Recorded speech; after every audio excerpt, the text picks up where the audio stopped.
On débute ce Lex Inside, on va parler chaleur, canicule au travail avec mon invité Mouna Bouaziz, avocate au sein du cabinet Saul Associés.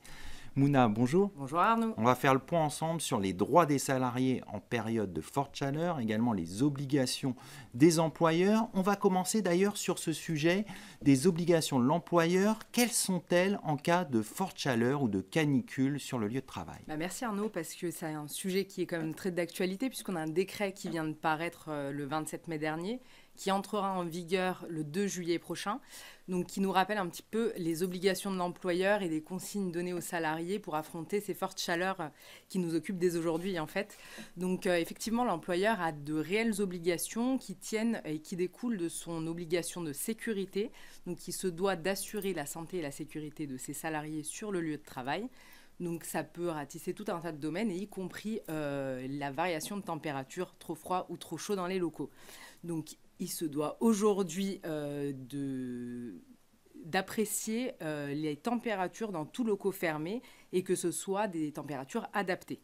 Donc dans ce cadre-là, il va identifier les risques que vont comporter chaque poste de travail, et il va les lister, les intégrer dans ce qu'on appelle le document unique qui est mis en place au sein de l'entreprise, et chercher à mettre en place des plans de prévention pour pallier tous ces risques-là. Voilà, donc rapidement, pour évaluer les risques, l'employeur va se fixer sur plusieurs critères. Donc on a la température, par exemple, même s'il n'y a pas d'obligation légale, on a quand même des valeurs repères qui sont données par l'INRS ou l'assurance maladie. Donc il n'y a pas de température maximale, c'est ça? Non, on a juste des valeurs repères en fait. On préconise au maximum 30 degrés pour les postes de travail fermés sédentaires, et 28 degrés pour les travailleurs à l'extérieur. Donc voilà, l'employeur va pouvoir se fixer là-dessus. Il va aussi pouvoir se fixer et se référer au site de Météo France, puisqu'on a quotidiennement une actualisation des vigilances. Donc si on est en vigilance rouge, il va falloir s'adapter très rapidement. On va regarder l'environnement de travail. On va regarder les postes de travail. Est-ce que le salarié est sédentaire? Est-ce que le salarié a de la manutention, des ports de charges lourdes? Est-ce qu'il y a une organisation de travail très spécifique? Est-ce que les tâches à effectuer, l'aménagement des locaux, on a de clim, on n'a pas de clim, est-ce que c'est ombragé ou pas? Et donc voilà, tous ces critères-là sont identifiés, et à partir de ça, on met en place un plan de prévention en fait. Alors on a vu les obligations de l'employeur. Qu'en est-il des droits des salariés? Alors les salariés ont le droit déjà d'être informés de ces risques-là qui pèsent sur eux, sur leur lieu de travail. De quelle manière en général? Alors ça, c'est à la discrétion de l'employeur, soit par une note d'information, un affichage, des mails circulaires. Ça reste vraiment à l'appréciation de l'employeur, mais ils doivent être informés. Et si jamais le salarié s'estime légitimement dans une position où il y a une atteinte réelle à sa santé, il a le droit d'exercer un droit de retrait. Mais il faut qu'il soit légitime, et ce droit de retrait, en fait, il peut soit ne pas se présenter à son poste de travail, soit le quitter, en disant que tant que l'employeur n'a pas fait le nécessaire pour préserver sa santé, il ne travaillera pas, et si c'est justifié, il ne peut pas ne pas être payé pour ce droit de retrait. Comment on évalue justement ce droit de retrait? Parce que c'est assez subjectif en fait. Alors généralement, oui, c'est très subjectif, et l'employeur a charge pour lui de démontrer qu'il a tout fait pour préserver la santé de ses salariés, et de dire, par exemple, là, typiquement sur ce sujet, qu'on ne dépasse pas certaines températures, qu'il y a une ventilation qui a été mise en place, qu'on a mis à disposition des salariés de l'eau fraîche, des points d'eau, des zones ombragées. Et sinon, il faudrait aussi mettre dans la boucle le CSE, qui a une vraie plus-value dans la protection de la santé des salariés, et de se dire, voilà, on apprécie ensemble, est-ce que droit de retrait il peut y avoir ou pas, est-ce que manquement de l'employeur il y a ou pas.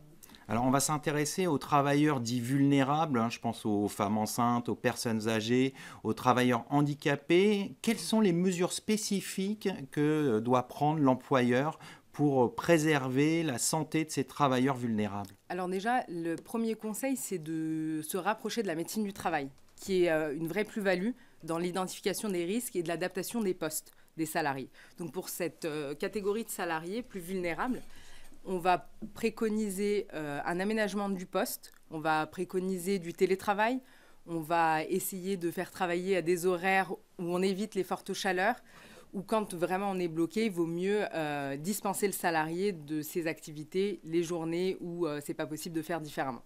Alors tout à l'heure, vous avez évoqué le CSE, les représentants du personnel.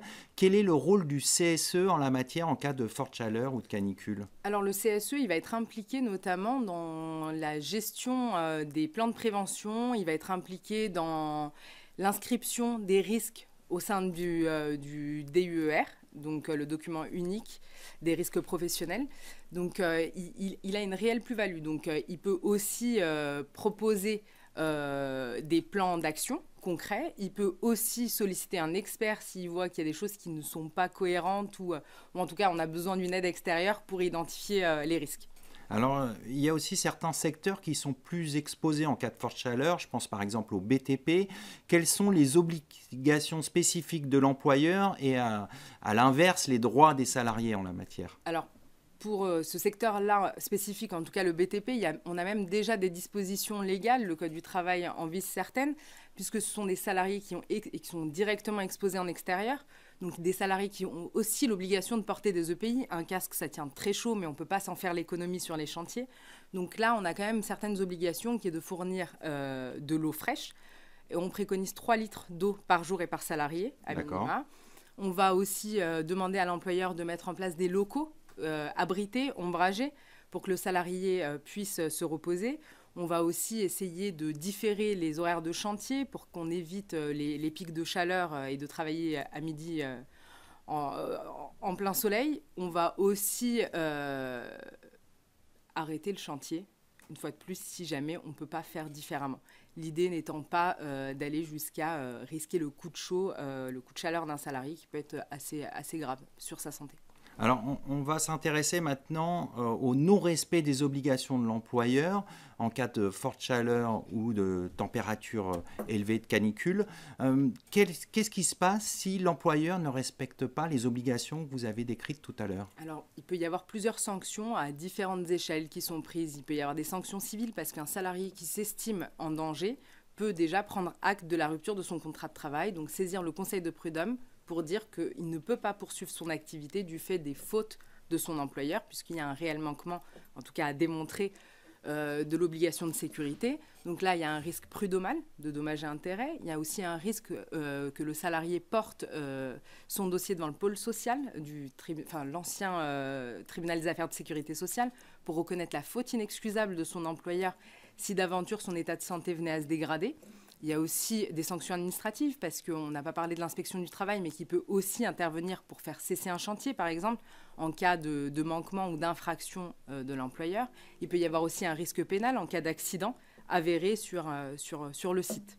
Voilà, donc il y a quand même nécessité à bien encadrer cette prévention. Donc, être attentif à ses salariés. Exactement.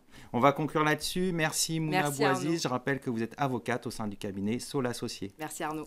Tout de suite, l'émission continue. On va parler de la souveraineté des données juridiques.